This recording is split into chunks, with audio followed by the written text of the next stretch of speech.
live. Jailson. Vamos então, vamos lá. Então, primeiro agradecer a todos, né? Agradecer primeiro a Macaé, uma pessoa muito querida, muito amiga.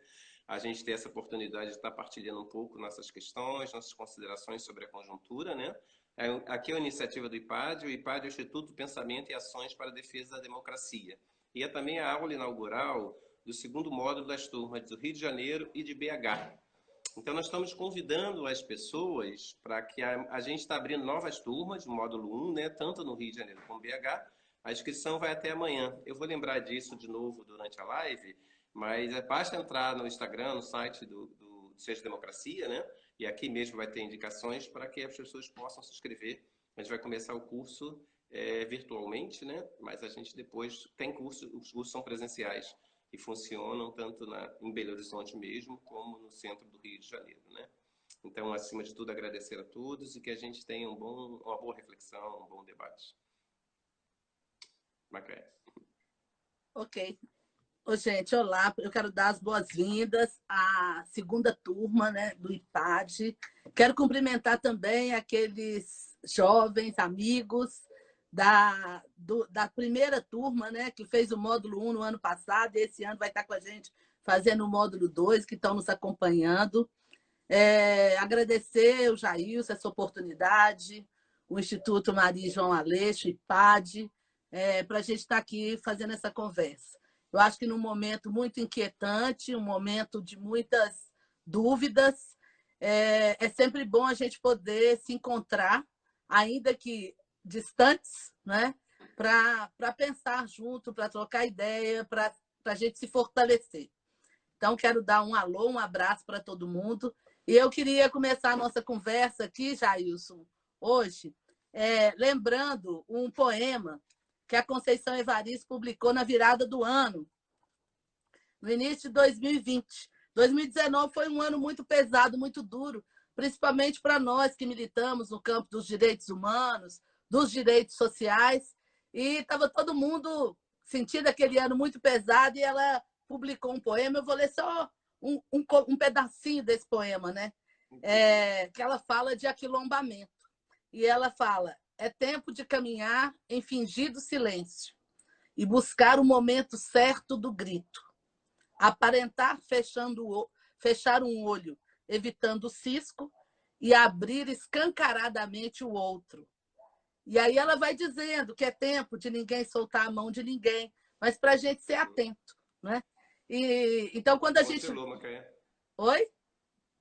Eu não sei se lindo, né? E é mesmo central para esse momento que a gente está aqui no Bole cada vez mais, né? Que a gente então, a ideia inicial que eu queria trazer para essa nossa conversa é essa ideia que está presente aqui nesse poema da Conceição Evaristo, mas também está presente na produção do Abdias do Nascimento, que é essa ideia do aquilombamento, né? Dessa busca, dessa articulação que passa pela memória, passa pela nossa ancestralidade, mas principalmente para pensar se é possível, no momento em que a gente tem a democracia, né? Ou pelo menos esse modelo de democracia que se constituiu aí ao longo do século XX, completamente em crise, se não é necessário que a gente repense outros conceitos, outras formas, outras lógicas e outras formas para a nossa organização. Então, pensar nessa ideia de aquilombamento é uma primeira provocação, né? Que eu queria começar o nosso bate-papo hoje, falando: bom, e aí, Jailson, você que está trabalhando muito com o conceito de potência, com o conceito de favela, o conceito da potência das periferias, né? Será que é possível a gente pensar hoje em outras formas, né, de se fazer e conceber democracia, já que esse modelo que a gente vive hoje ele se mostra insuficiente, principalmente, eu vou dizer, para nós, né, aqueles que são considerados os outros, os que nunca foram pensados dentro do conceito de república, né? Mulheres, população negra, população LGBT, né? Será que essa democracia, né, ela admite a gente se aquilombar? Ou, na verdade, nós temos que aquilombar para subverter essa ideia de democracia que está aí.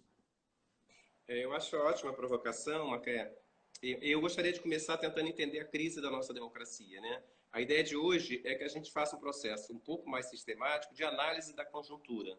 Então, a minha ideia é que a gente pudesse estar falando uns 10, 15 minutos sobre essas formulações, principalmente entender, analisar a crise histórica que a gente vive, né? A crise política, a crise econômica, e tentar buscar os caminhos para ela, né? Então, eu acho que a gente tem um esforço teórico, e esse é um grande desafio para a gente, de periferia, nos termos dos sujeitos que são efetivamente os outros, como você tão bem assinala, é um desafio saber fazer a análise devida desse período para ver os cenários e quais são nossas estratégias para isso. A gente cometeu erros, esse governo que está aí não é fruto do acaso, esse predomínio cada vez maior de governos autoritários pelo mundo não é fruto do acaso. Eu acho que a gente tem que fazer o esforço teórico de aprender esse processo e aí a gente tentar aprender os caminhos. Então, eu vou começar aqui minha fala nesse momento, como a gente combinou antes, tentando fazer uma fala no máximo 10, 15 minutos, tentando entender esse fenômeno dessa crise e a partir do conceito, do método que a gente chama de correlação de forças. Né? A ideia de correlação de forças é você ver os grupos sociais, os grupos políticos, os grupos sociais que estão no âmbito do contexto da conjuntura, como eles se posicionam e, a partir daí, como é que é possível estar fazendo as devidas inflexões, as devidas mudanças para que a gente consiga afirmar que nos grupos que a gente representa, vamos falar de forma mais genérica, grupos progressistas, que estão mais comprometidos com a radicalização da democracia, possa, de fato, conquistar a hegemonia. Então, eu acho que, nesse sentido, a gente tem que fazer a devida análise do que está acontecendo, né? Primeiro é tentar entender, depois de 2008, que foi uma das maiores crises que o capitalismo viveu, a gente tinha um conjunto de esperanças. A gente achava que haveria um processo maior de redução do poder do grande capital, das grandes corporações, dos grandes bancos, especialmente. Se afirmava cada vez mais a necessidade de taxar o grande capital, que o Estado tivesse maior poder de regulação, enfim. A gente tinha uma série de expectativas positivas no sentido que aquela crise provocada pelo neoliberalismo teria um processo de enfrentamento rigoroso e que a gente poderia ter avanços que permitissem a redução da desigualdade. No entanto, foi exatamente o contrário que aconteceu. Depois de 2008, os bancos se realiam, o sistema econômico se reorganiza e aprofunda a desigualdade, né? Então, nós temos um quadro de cada vez maior crescimento da desigualdade, o neoliberalismo se reforça, a lógica do mercado se reforça, e nós vivemos hoje o impacto de ter 1% da população concentrando mais de 80% da riqueza do mundo.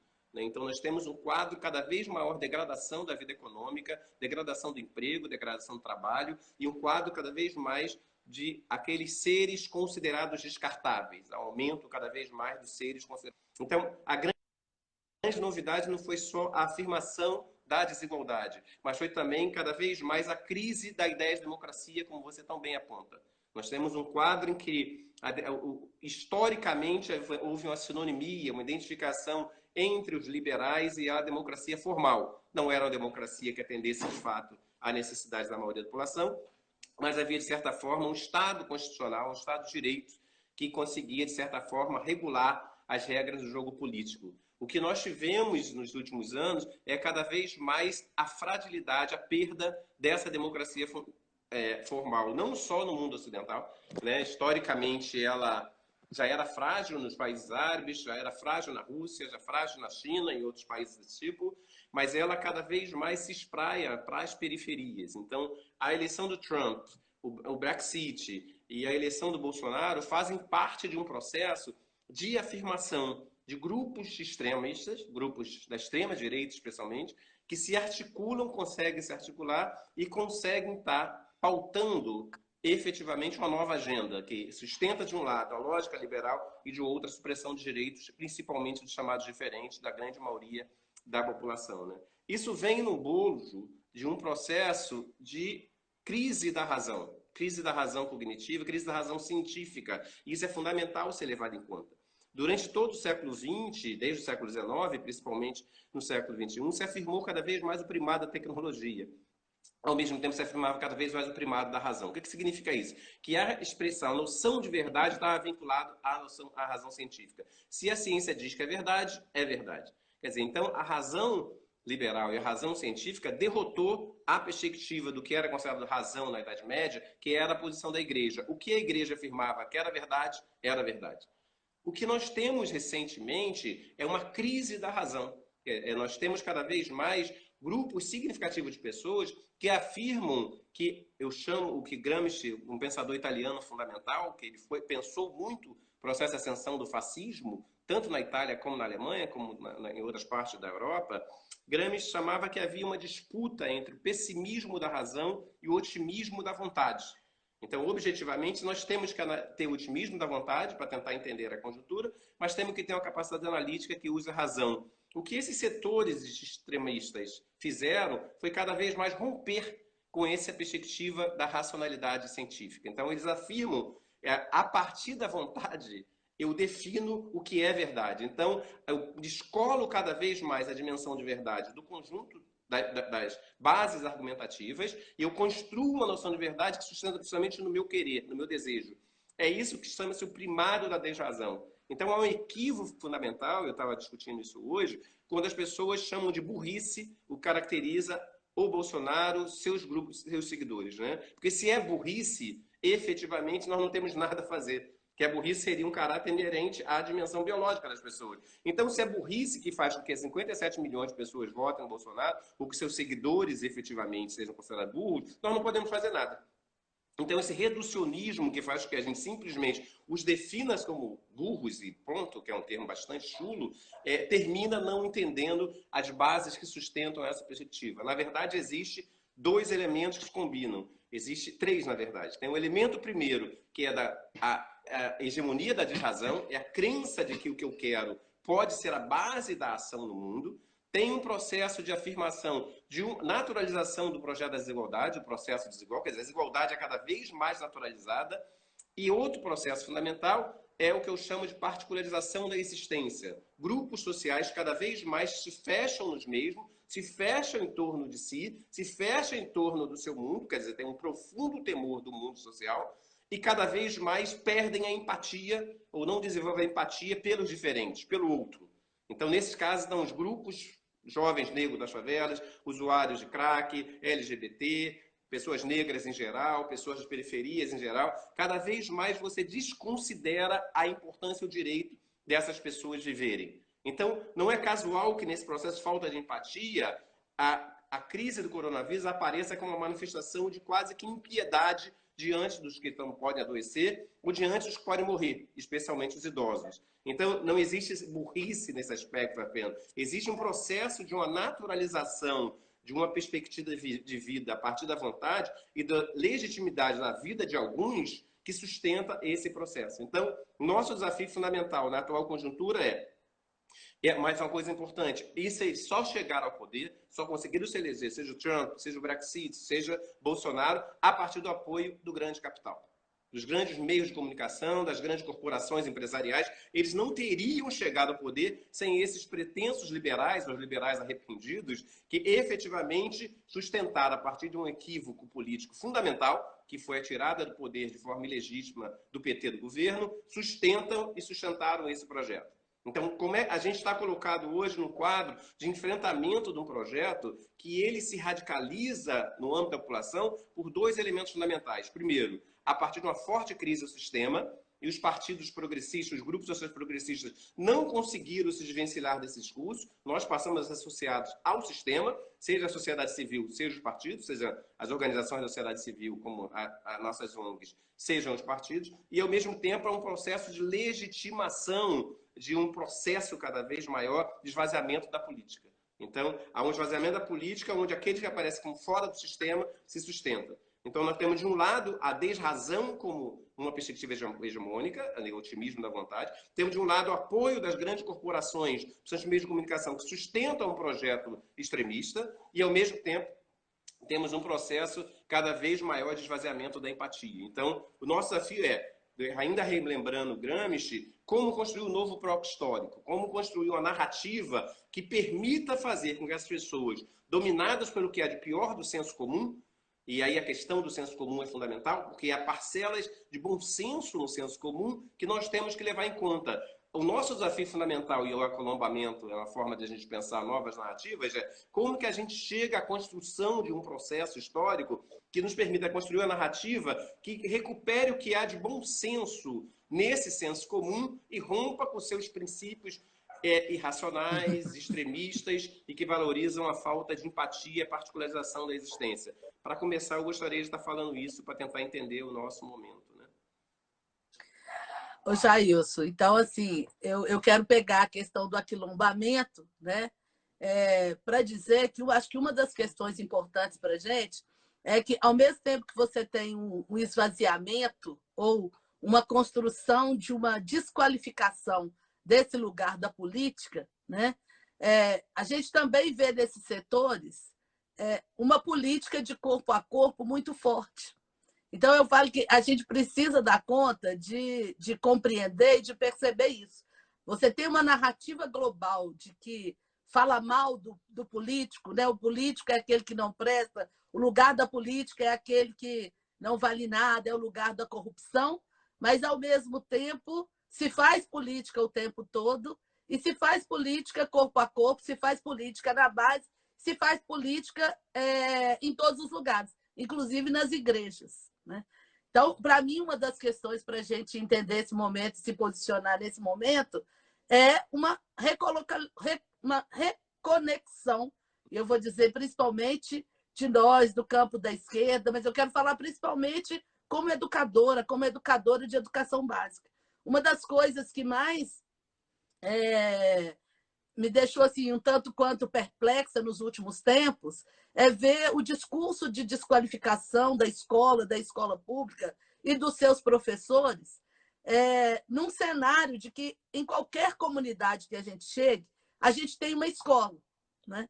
E, muitas vezes, os professores que ali estão, os diretores das escolas que ali estão, não conseguem, né, conversar, dialogar com essas comunidades e, inclusive, desfazer uma série de mitos que se criou em torno da escola. Vou dar um exemplo sobre a questão que a gente enfrentou, que foi a discussão de gênero na escola. Né? Então, eu fico pensando em que medida que nós, né, educadores, abrimos mão também dessa política corpo a corpo e de pensar esse lugar da educação, o lugar da escola, né, dentro dessas comunidades e da necessidade de que, mais do que fazer um discurso sobre democratização da escola, tornar as escolas e seus projetos efetivamente projetos comunitários, democráticos, debatidos e discutidos com as comunidades. Né? Então, essa, para mim, é um ponto para a gente pensar esse momento que a gente está vivendo, uma vez que educação, quando a gente pensa essa pandemia, as pessoas também pensam, bom, e qual que é o lugar das escolas? E o que deve fazer as escolas? A gente deve ir para o isolamento, a gente deve se retirar, e aí cada professor vai para a sua casa e acabou aí? Como é que ficam as comunidades? Eu acho que esse é um tema que a gente está enfrentando, estamos debatendo. Aqui em Minas Gerais, existe uma perspectiva do governador querer que as escolas retomem o funcionamento, a despeito do que está sendo aconselhado pela OMS, mas eu fico pensando que a gente precisa pensar numa presença solidária dentro das nossas comunidades. Como é que se faz isso? Porque é muito fácil eu juntar minha mochilinha e voltar para casa. Né? Então, eu acho que essa discussão que eu pensei aqui do aquilombamento é uma questão, quer dizer, num cenário de aquilombamento, a gente poderia pensar uma construção democrática de outro tipo, não só na formalidade, mas uma democracia que ela se faça por meio da solidariedade. E essa solidariedade ela precisa ser cotidiana. Ela não pode ser só nos momentos em que a gente vai eleger vereadores e deputados ou no momento que a gente vai eleger um diretor de escola, um colegiado escolar. E uma outra questão que eu queria discutir também, quando a gente está pensando nos cenários, o que fazer nesse momento, é uma ideia do Ailton Krenak, que é a ideia de florestania, que ele também coloca em questão essa democracia que a gente tem no modelo e no formato que ela foi concebida. Como se só fosse possível, né, essa democracia num contexto e numa conjuntura de cidades, né, dos grandes centros urbanos, que na visão do Ailton Krenak, ele chama muita atenção, né, sobre as formas de relações e de produção da nossa humanidade nesse contexto. Eu tenho visto muito nessa pandemia, né, as manifestações das pessoas. Acho que a gente conversa todo dia com muitos amigos pelas redes sociais e é muito presente, ao mesmo tempo, uma grande ansiedade, né? A gente que ficava reclamando o tempo todo que não tinha tempo, hoje a gente está completamente ansioso porque tem tempo, né? E uma dificuldade enorme da gente viver e dar tempo para essa vida cotidiana. Eu acho que essas questões e esses sentimentos, que é um tanto angustiante, você fica um pouco sem saber como é que eu vou agir nessa cena. Existe o público fora dessa dinâmica de trabalho enlouquecido que nós mesmos inventamos para nós e que é uma dinâmica extremamente de exploração do ser humano. Será possível nos construirmos em novas bases? Né? Eu penso que a gente está vivendo um desafio muito grande. Eu, como professora, tenho pensado muito sobre isso. E o debate na educação ele vai por esse caminho. Né? Retomar tudo retomar o ano letivo. Retomar tudo significa não abrir mão de 200 dias letivos, de 800 horas, do currículo, dos tempos. É fazer tudo como a gente vinha fazendo antes e achando que estava horrível, que a gente precisava mudar. Então, fico pensando se a gente não tem aqui agora também um momento e uma oportunidade, já que a gente está dando um tempo, né, parando um pouco, eu acho que isso também pode propiciar a gente refletir, ao mesmo tempo que a gente precisa dar conta de nos articularmos em função de milhares de pessoas nesse país que estão passando fome. Né? E a fome, quem tem fome tem pressa, né? Como é que a gente pode pensar e também dialogar com esses setores que acham que a economia acima de tudo, né? Acima da vida humana, acima das humanidades. Como é que a gente pode repensar mesmo a questão do orçamento público, né? Do bem público em função de um coletivo, em função de uma coletividade, em função da maioria da população brasileira. Eu queria saudar as pessoas que entraram depois, né? Aí que não pegaram minha fala inicial. Eu fiz uma fala saudando, agradecendo a presença de todos pelo IPAD, né? O IPAD, a gente é um Instituto de Pensamento e Ações para a Defesa da Democracia e a gente está hoje inaugurando o início do segundo módulo, né, das turmas de BH e do Rio de Janeiro. Então, saudar especialmente os integrantes dessas turmas, também agradecer muito para as pessoas que estão entrando e comunicar que a gente tem inscrições abertas para o primeiro módulo, tanto no Rio como em BH, até amanhã. Então, basta entrar no site, basta ver aqui pelo Instagram como é que pode fazer a inscrição para quem desejar. E o nosso eixo fundamental, para situar, eu vou tentar falar mais devagar agora, na linha que a Macaé levantou, quais são as alternativas. Minha fala inicial foi tentar entender a crise da democracia, né? E como é que o sistema, como é que o capitalismo, de certa forma, as grandes corporações rompem ou desistem, de certa forma, da democracia formal e cada vez mais se pautam pela lógica autoritária, né? E como é que isso vai sendo reforçado em todo o mundo. Então, nosso desafio é qual a resposta que nós podemos dar isso no âmbito da nossa atuação, no âmbito da sociedade brasileira. São 3 eixos fundamentais na linha que a Macaé trouxe, né? Basicamente. Primeiro a formação do sujeito. O sentido do IPAD é cada vez mais como é que a gente trabalha numa perspectiva de formação de sujeitos emancipados, sujeitos autônomos, sujeitos que têm empatia e compromisso com a radicalização da democracia. Então, esse é o primeiro eixo. Nós temos que pensar nos sujeitos, num processo de formação do sujeito comum, entre aspas. Não sujeitos universitários, acadêmicos, não pessoas de um grupo social específico, mas cada vez mais pensar nos setores periféricos e principalmente na população negra, que é a maioria desse país. A gente, obviamente, se abre para pensar em outras possibilidades, mas nós temos uma maioria negra que tem que ser levada em conta como protagonista dessa nova democracia, dessa democracia radicalizada que a gente propõe, né? Para isso, a Macaé traz também a questão das instituições e principalmente a questão da educação.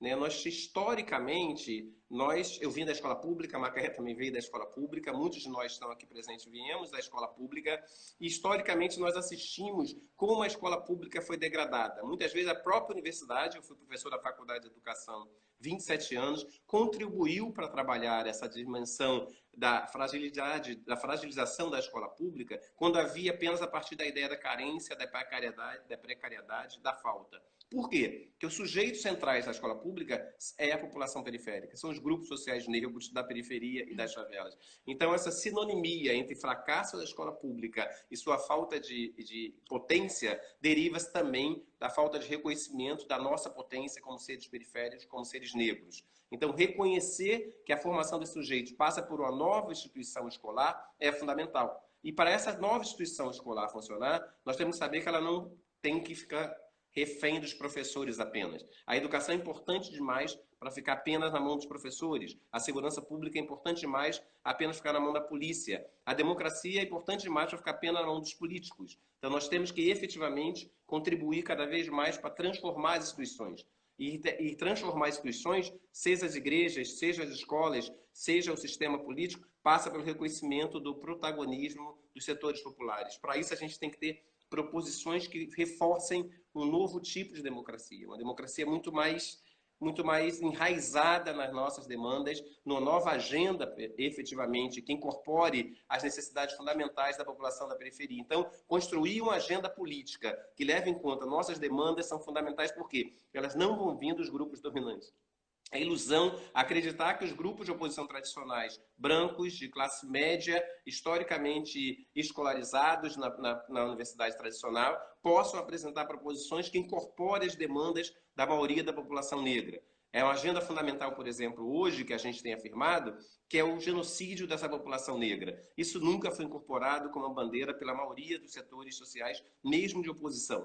A questão do encarceramento cada vez maior da população negra. Isso não foi incorporado como uma agenda fundamental, mesmo dentro dos grupos de oposição progressistas. A questão do saneamento, a questão de um programa de renda mínima que atenda, de fato, à necessidade da maioria da população, de forma universal, enfim. Nós temos um conjunto de agenda que faz que a gente precise participar muito mais da cena política. Então, é uma coisa fundamental que, assim como a Macaé traz, a importância de mudar radicalmente a forma tradicional de pensar a educação pública é pensar o mundo da política. Nós precisamos eleger cada vez mais pessoas que representem a maioria da população, principalmente periférica e favelada. Nós temos que ter mais negros na ação política. Nós temos que ter mais negros no sistema político. Nós precisamos ter, nessa eleição que se avizinha, a final do ano, a gente precisa ter uma agenda política que apresente as nossas proposições, e isso é um tema muito forte para o IPAD, e precisamos eleger mais negros e negras no âmbito do legislativo e no âmbito do executivo. Eu acho que a transformação das instituições, tanto daí ampliar a disputa política, a politização das nossas instituições. Nós precisamos afirmar o sujeito que nós queremos formar na família, na igreja, nas escolas. Nós temos que fazer o que Gramsci chamava, que era a disputa por hegemonia no âmbito das instituições. Então, essa disputa dos corações e mentes é cada vez mais importante do que nunca. Quer dizer, a disputa se dá através da comunicação, através da transformação educacional, através da disputa por um sistema único de saúde, através por uma agenda de políticas públicas, através de novas propostas em termos orçamentários e por novos sujeitos, especialmente, atuando politicamente. Então, o aquilombamento, é bom lembrar, ele reunia, e o quilombo basicamente reunia as populações subalternas. A gente não está falando simplesmente de um projeto apenas para a população negra. Na linha do que a Krenak fala, nós estamos falando de uma democracia radicalizada de pessoas humanizadas, de todos os tipos, de todos os grupos, mas, obviamente, principalmente os grupos sociais mais vulneráveis. A partir desse grupo é que pode vir a construção de uma democracia radicalizada e que, de fato, coloca em questão um sistema capitalista cada vez mais cruel, desumano e sustentado numa lógica de naturalização da desigualdade que se tornou absolutamente insuportável para todos. Jailson, nós vamos também conversando com as pessoas que estão entrando aí na nossa live. Então, já teve aí uma sugestão, alguém pedindo indicação de leitura.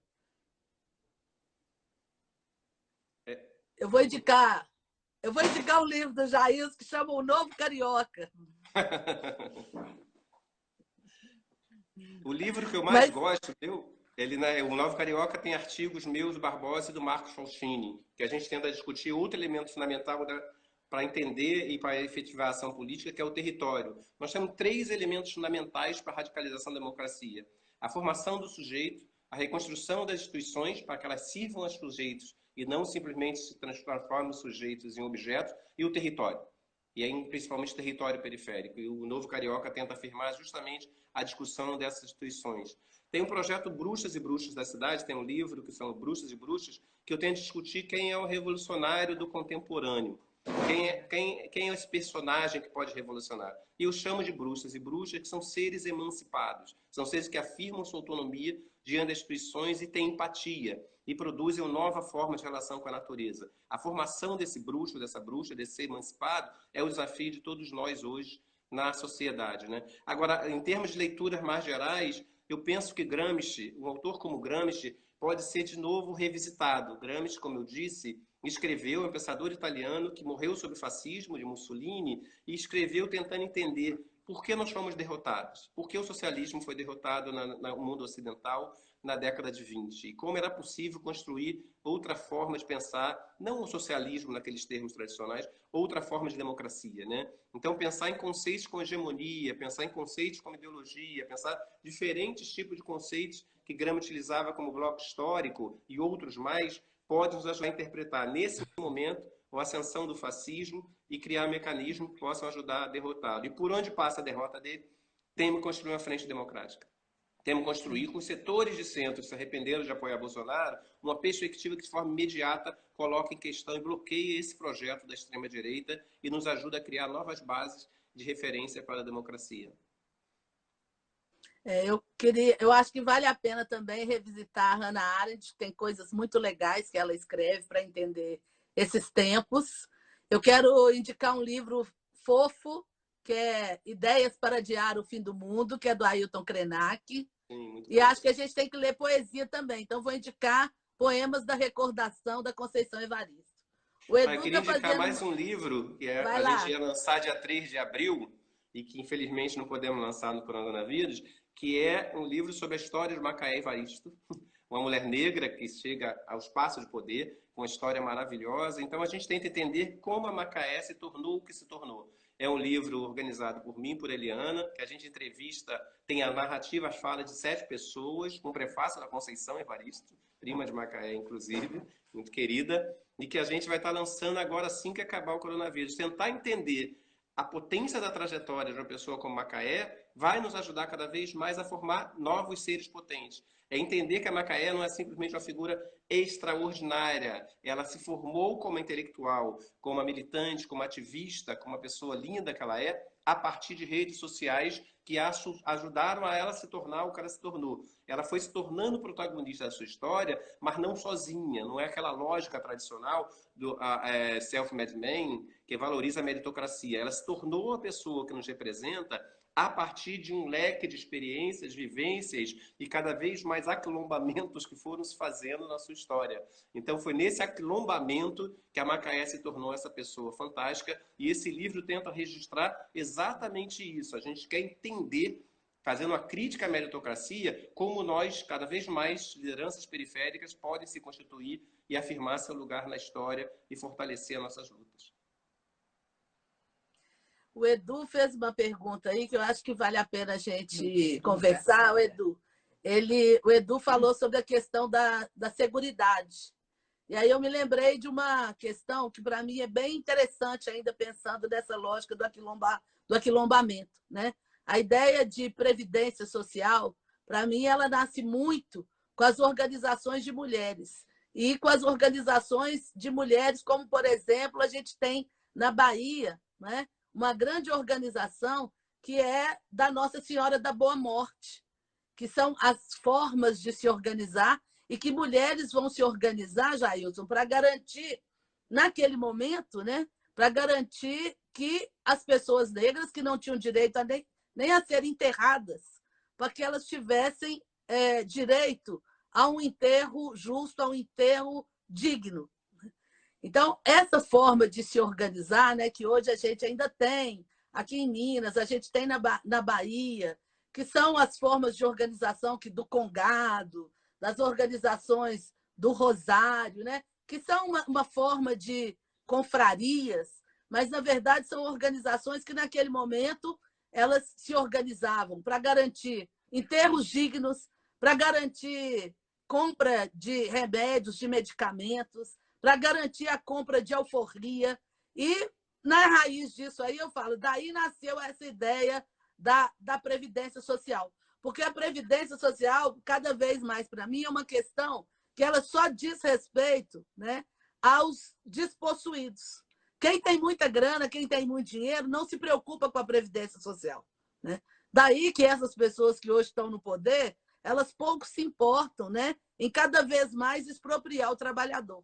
E foi nessas formas de organização, de articulação e de construção comunitária, né, é que a gente vai ter a origem das primeiras caixas de assistência que depois vão sendo traduzidas em modelos de políticas de previdência social. O Edu fez essa provocação aí sobre seguridade. Eu acho que é bem interessante a gente pensar sobre isso, pensar mais sobre isso e como que a gente pensa, né? O que acontece? Nesse momento que a gente está vivendo a pandemia, mais de 40% dos trabalhadores brasileiros têm vínculos precários, né? Quer dizer, como que é possível a gente pensar numa perspectiva de isolamento com mais de 40% da população que vive daquilo, do dinheiro que ela ganha no dia, né? Do trabalho que ele faz e recebe e leva para casa. Então, essas questões elas são muito impactantes, eu acho que nesse momento que a gente está vivendo. E é preciso cada vez mais, eu acho que pressionar e se organizar. Quer dizer, um projeto político que a gente precisa se organizar para ele, né? Para essa disputa política, eu acho que precisa retomar essa centralidade dos sujeitos na sua humanidade, né? E essa ideia do trabalho como formação humana, mas um trabalho que dignifica, e não um trabalho para uma expropriação a toda prova, e que o trabalhador trabalha e nunca pode gozar dos frutos dessa sua produção. Só uma questão, o sobrenome do livro da Macaé que estão perguntando, o nome é Macaé Evaristo mesmo, A Potência da Mulher Negra. A ideia é que a gente tente apresentar essa trajetória dela nessas redes. Então a gente vai ter falas lá do Ailton Krenak, vai ter fala da própria Conceição, como eu já disse aqui, né? Da Heloísa, enfim, vai ter um grupo de pessoas, delegados. Tem Miguel Arroio. Então a gente vai ter falas de pessoas muito relevantes nessa sociedade brasileira e que elas possam estar falando das suas proposições dentro disso, como se articula a trajetória da Macaé, né? Então, o nome a Lucinha Álvares Leite, que apareceu aí na live. Isso. A Nilma Lino Gomes, na verdade, tá muito legal, né? Tem que bom. E a gente vai ter a Maria Antônia, que é a responsável por tudo isso, que é a mãe da Macaé, que é uma intelectual de 84, maravilhosa, com brilhantismo imenso, que tem uma história linda.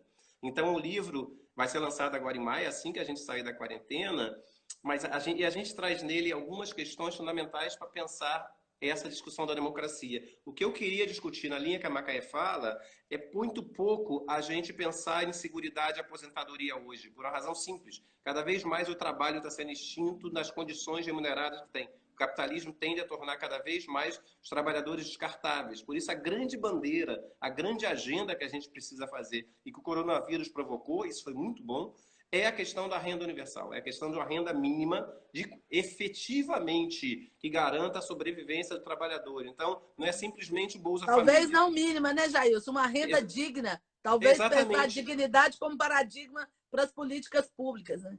Então, renda digna para todos. Essa questão da dignidade humana é o grande debate, porque a dignidade humana é uma construção histórica.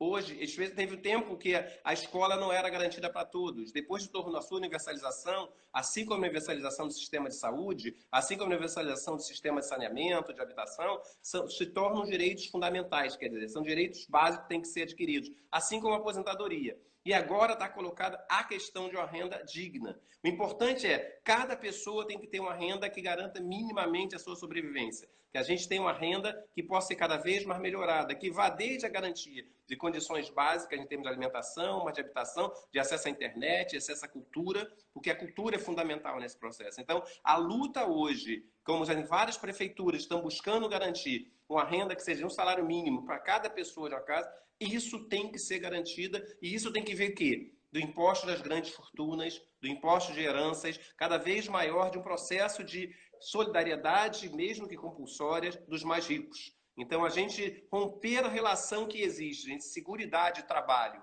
e afirmar que a renda básica que garanta a vida das pessoas é um direito fundamental do ser social, deve ser uma bandeira fundamental, tanto na luta no âmbito das câmaras de vereadores agora, como no âmbito do governo, do âmbito do Congresso, como do âmbito do Estado. Quer dizer, garantir que todos os brasileiros e brasileiras tenham uma renda que garanta viver com dignidade, independente da questão do trabalho. Que ela possa ter as condições de viver para além da dimensão do trabalho como mecanismo de sobrevivência, mas que ela tenha condições de sobreviver numa perspectiva que valoriza a cultura, que valoriza a educação, que valoriza uma vida próxima, cada vez mais integrada com a natureza. Esse é um imenso desafio da democracia pós-coronavírus.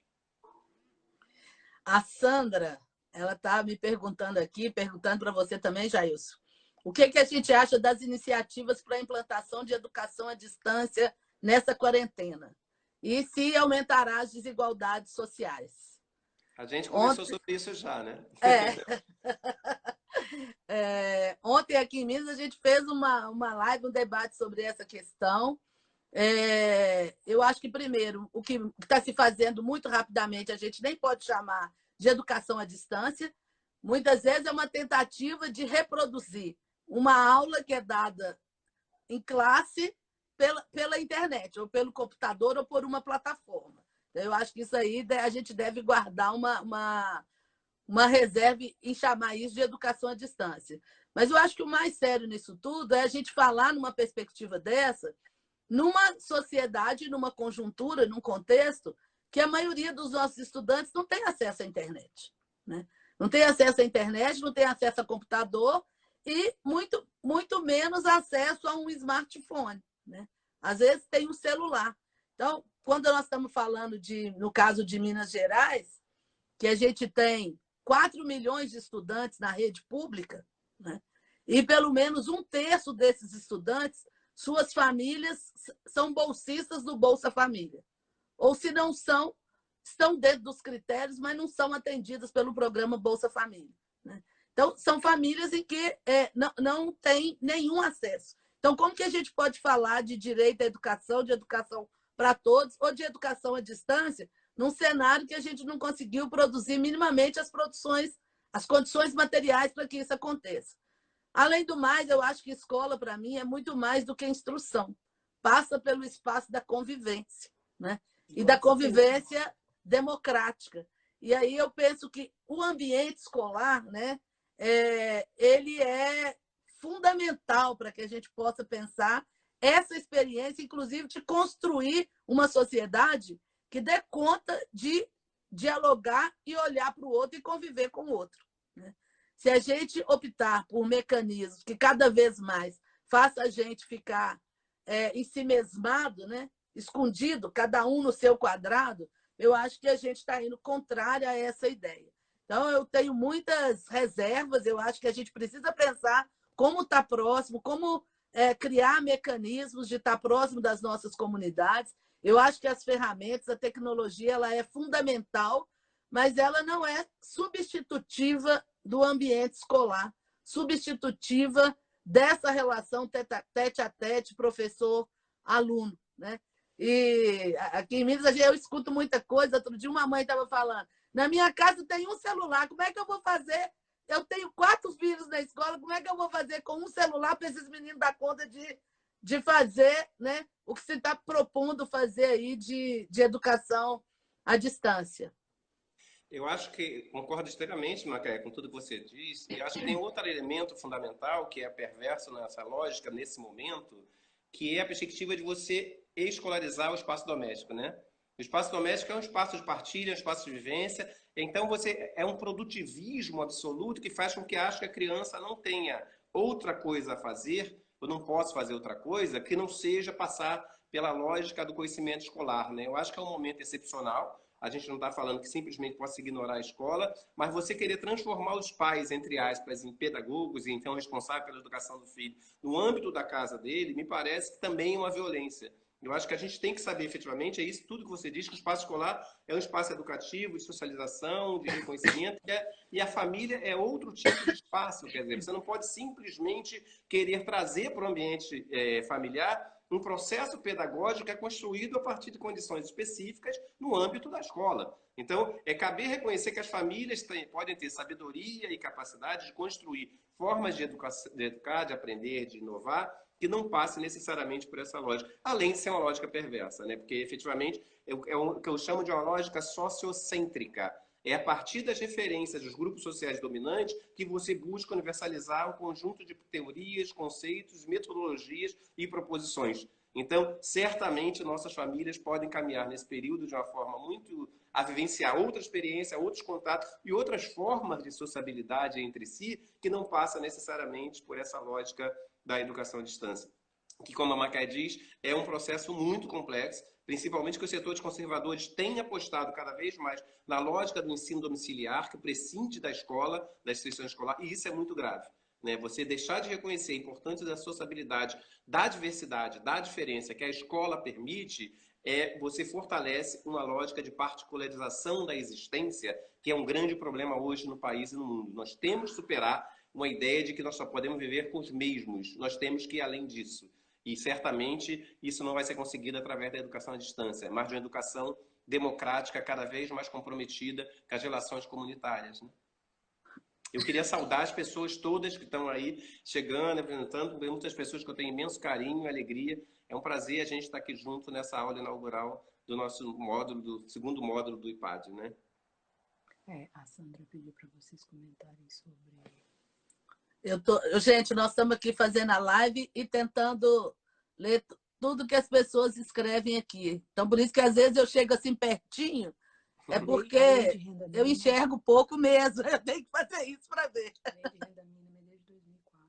Tá, então, eu acho que outro ponto fundamental para a gente discutir, Macaé, seria essa questão de como a gente pensa a cidade a partir daí, né? E como é que a gente pensa as ações das pessoas nesse processo. Como é que a gente constrói hoje uma perspectiva democrática que nos permita construir uma agenda do direito à cidade cada vez mais efetivamente voltada para atender os interesses da maioria da população. Né? Então, acho que para a gente, nesse momento, é central a gente começar a construir, aproveitando mesmo os tempos do coronavírus, qual é a agenda democrática que fortalece a perspectiva da democracia nas cidades. Né? Quais seriam as bandeiras fundamentais que nós temos que ter para pensar a disputa eleitoral agora? Eu estou muito mobilizado por isso. Nós precisamos eleger, a partir de uma agenda efetivamente voltada para os interesses da maioria da população, parlamentares comprometidas e principalmente oriunda das periferias e favelas, especialmente lideranças negras. Isso é um desafio fundamental para a gente conseguir construir nossa caminhada. Né? Ô, Jair, eu acho que tem coisas bem interessantes acontecendo durante essa pandemia. Aqui em BH, por exemplo, tem uma regra que nenhum ônibus pode circular com as pessoas de pé no ônibus, não é? Uhum. Olha que coisa maravilhosa para a gente levar para todas as cidades do Brasil. Porque quando a gente olha, né, a questão da mobilidade, quando a gente pensa as cidades, no caso de Belo Horizonte, quanto mais distante do centro a gente mora, né, mais pessoas em pé no ônibus a gente tem. Então, você fica mais tempo em pé dentro do ônibus. Significa que a gente tem um quantitativo, né, de ônibus em circulação insuficiente. Então, eu penso que a gente precisa observar bem, né, alguns parâmetros que estão sendo colocados nesse tempo da pandemia, para a gente colocar isso como agenda, né? Agenda dentro dessa nossa lógica de uma plataforma da dignidade humana, para que se mantenha nas cidades. Esse ano que a gente vai ter eleições aí para prefeitos, para vereadores. Então, por exemplo, que em nenhuma cidade desse nosso país, né, as pessoas têm que andar de pé no ônibus, principalmente quem vai ficar 30, 40, uma hora dentro do ônibus, tem que pegar o ônibus lotado, ficar em pé na porta. Eu acho que tem coisas aí bem interessantes para a gente discutir, debater a partir de ações que estão sendo feitas nesse momento, né? Sim, eu acho que é central exatamente esse ponto da agenda, a questão da mobilidade, né? Então é isso que você levanta, né? Tem a questão da cultura, que é um elemento fundamental, né? Tradicionalmente, a gente pensa na cultura como quase que um acessório, como quase que um apêndice em relação à educação. Quando, na verdade, a cultura é a capacidade da gente cada vez mais criar as condições para se tornar um ser humano pleno, né?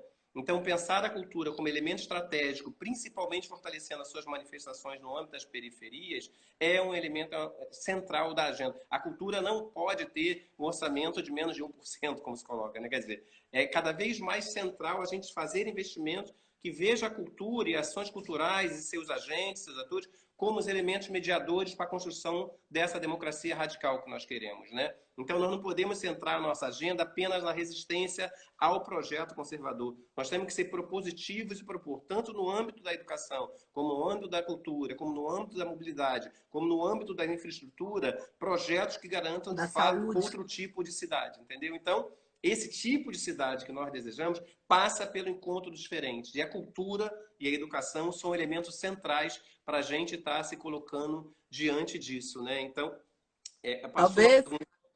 passou uma pergunta aqui, eu só queria situar que além o livro da Macaé Evaristo, que é o nome Macaé Evaristo, né, vai ser lançado pela Eduniperiferias, que é uma iniciativa da Uniperiferias. O Instituto Maria João Aleixo tem dois braços, digamos assim. Um é a Universidade Internacional das Periferias, que é a Uniperiferias, e outra é o IPAD, Instituto de Pensamento e Ações para a Defesa da Democracia. E nosso trabalho é formar cada vez mais novas lideranças, novos especialistas em periferias. Então, o livro vai ser lançado da Macaé pela Eduniperiferias. E vamos lançar outro livro, que se chama A Favela Reinventa a Cidade.